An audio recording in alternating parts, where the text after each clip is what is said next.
কোরিয়ার জেজুদো দ্বীপে যখন আমরা বেড়াইতে যাই আমাদের প্রতিবারই খাবারের কষ্ট হয়। তখন আমাদের যাইতে হয় কনভেনিয়েন্স মার্টে খাবার খাইতে। রেস্টুরেন্টগুলো এত কম, অল্প অল্প রেস্টুরেন্ট কয়েকটা জায়গাতে থাকে, অনেক জায়গাতে রেস্টুরেন্ট থাকে না। যেমন এই যে আমরা একটা ঝর্ণা দেখতে গেছিলাম, এইখানে কোনো রেস্টুরেন্ট নাই, শুধুমাত্র এই যে একটা কনভেনিয়েন্স মার্ট ছিল, এইখান থেকে আমরা আমাদের দুপুরে খাওয়াটা খাইছিলাম। পচাও খাইছিলাম, আমরা খাইছিলাম গিম ভাব, কোরিয়ার যে গিম ভাব, প্রচুর পরিমাণে গিম ভাব আর এমনি সাদা ভাত কিনে নিয়ে আসে সেইগুলো দিয়ে ভাত খাইছিলাম। মানে প্রচুর খিদা লাগছিল সারাদিন জার্নি করার পরে, একেবারে প্রায় পরন্তু বিকেলে এটা, মানে খাবারের এত যে কষ্ট পাচ্তেছিলাম, মানে তারপরে এটা খাইয়া আমরা ওই যে ঝর্ণাটা, ওই ঝর্ণাটা দেখতে গেছিলাম। এইখানে এত সুন্দর একটা ঝর্ণা আছে। আর এই যে গিম ভাবগুলো আমরা অনেকগুলো কিনছিলাম, মানে প্রচুর খিদা লাগছে তো নানান পদের গিম ভাব আমরা কিনে নিয়ে আসছিলাম, পানিও নিয়ে আসছিলাম কিনে। বেশ ভালোই কিন্তু দাম নেয়, কারণ জেজুদোয়ে রেস্টুরেন্টগুলো খুব কম থাকে আর খুঁজে খুঁজে যাইতে হয়। খাবারের সময় পার হয়ে যায় কিন্তু রেস্টুরেন্ট নাই। তারপরে হচ্ছে গিয়ে সন্ধ্যার পরে একটু বেশি দেরি হয়ে গেলে রেস্টুরেন্টগুলো বন্ধ করে দেয়।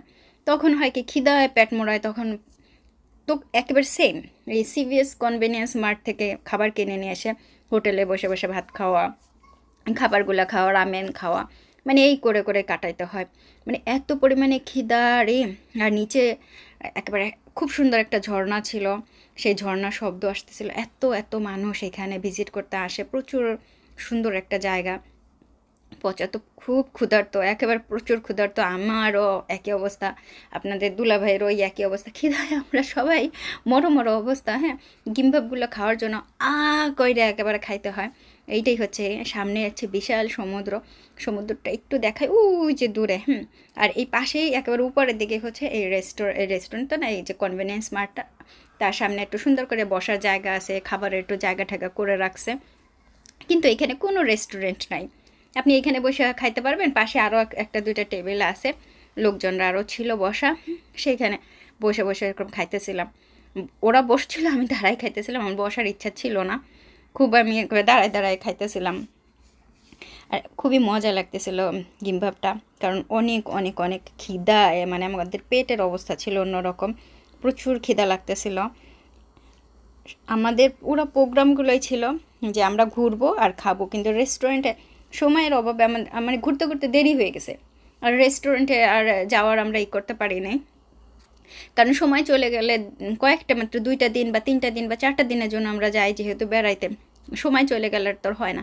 সাংগাক গিম্বাব, এটা যে ট্রিপল যে ট্রায়াঙ্গেল যে গিম্বাবটা, এটাও কিন্তু অনেক মজার। মানে প্রচুর খিদা, আমরা প্রচুর গিম্বাব কিনছি খালি, মানে খিদার জ্বালায়। আর এমন অবস্থা, মানে খিদার জ্বালায় আমরা করতে পারি না, সুতরাং এইভাবেই আমাদের খাইতে হয়েছে, এইটা ওইটা অর্ডার করে। তারপরে সিভিএস কনভেনিয়েন্স মার্ট থেকে চিপস কিনে নেওয়া, খাওয়া, মানে এর উপরই ছিলাম। মানে বাংলাদেশি খাবারটা এত বেশি মিস করতেছিলাম, প্রচুর পরিমাণে মিস করতেছিলাম, যে কী দেওয়া কী হবে, মানে খাওয়ার জন্য খুবই থাকে। আমি যেখানেই যাই বাংলাদেশি খাবারটা খুব বেশি মিস করি।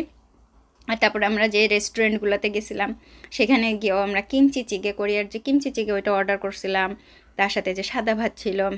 আর এইখানে এমন একটা রেস্টুরেন্ট ছিল যেখান থেকে আমরা সবজিগুলো বা বাঞ্ছানগুলো সামনে থেকে নিয়ে আসতে পারি। আমি একটু রুটি নিয়ে আসছিলাম, ব্রেড, তারপরে যে বাটার, আমি প্রচুর বাটার খাইতে পছন্দ করি, একটু রুটি টুটি দেওয়া হইলে খুব করে নিয়ে আসছে।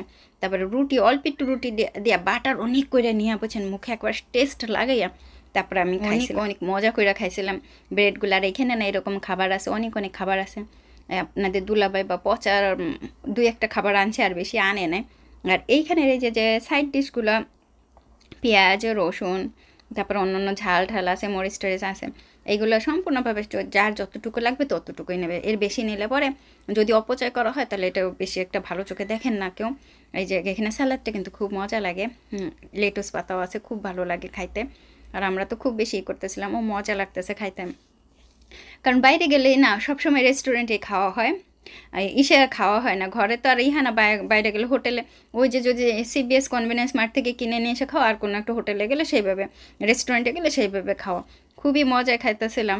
তারপরে পচা আর একটা খাবারের অর্ডার করছিল, যেটা হচ্ছে বুলনেংম্যান, ওয়াটারের একটা নুডলস, অনেক পানির নুডলস, ঠান্ডা এই গরমে প্রচুর ঠান্ডা এবং প্রচুর মজা লাগে এই নুডলসটা, খুবই টেস্টি, অনেক অনেক মজা লাগে। এটা একেবারে কোরিয়ানদের প্রিয় বুলনেংম্যান বলে। এর পানিটা যেমন মজা, নুডলসটাও তেমনি মজা, স্বাদ কেমন টক টক মিষ্টি মিষ্টি এরকম, খুবই মজা লাগে। বাচ্চারা বা বড়রা কোরিয়ানরা সবাই পছন্দ করে বুলনেংম্যান। দেখেন কত একবারই হয়ে গেছে। পরে ওটাকে কেচি দেয় ওরা, সিজার দেয়, সিজার দিয়ে কেটে দিয়েছিলাম ভজাকে, যে যেন একটু সুন্দর করে খাইতে পারে, আর তা নাহলে মোটে ছাড়াইতেই পারে না, মানে অনেক কষ্ট হয়ে যায় বুঝছেন। আর এই যে আমার সেই বাটার আর রুটিগুলো কিন্তু আছে, আমি তো একা একা খাইতেছিলাম, তার পাশে আমি একটু আলু ভাজা নিয়ে আসছিলাম, একটু মান্দু নিয়ে আসছিলাম। আর এইখানে দেখেন এই পাখিগুলা বালির মধ্যে কি করতেছে আমি ঠিক জানি না, ওদের মনে হয় সে গরম লাগতেছে খুব, ওরা বালির ভিতরে আসছে, মানে একেবারে ই করতেছে, বালিতে ঢুকে পাখনাই করতেছে, পাখনার ভিতরে বালি ঢুকাইতেছে। মানে ওদেরও মানে ভালো লাগে খুব, মানে বালিগুলো যে এত গরম, একেবারে পরন্ত বিকেলে বালিগুলো যে এত গরম, ওই বালির মধ্যে আসা ওই যে দেখেন পাখিগুলো একেবারে ই করতেছে, গড়াগড়ি করতেছে। ওদের মনে ভালো লাগে যে গরমে, বা ওদের গায়ে মনে পোকা ঠোকা হয় কিনা কে জানে। আমি দেখতেছিলাম, তাই আমি বললাম যে আমি একটু ভিডিও করে নিয়ে যাই যে পাখিগুলো কি করতেছে। আমি অনেকক্ষণ ধরে দেখতেছিলাম। ভিডিওটি যারা যারা দেখেছেন তাদেরকে অনেক অনেক ধন্যবাদ। ভালো থাকবেন, সুস্থ থাকবেন। Thank you so much.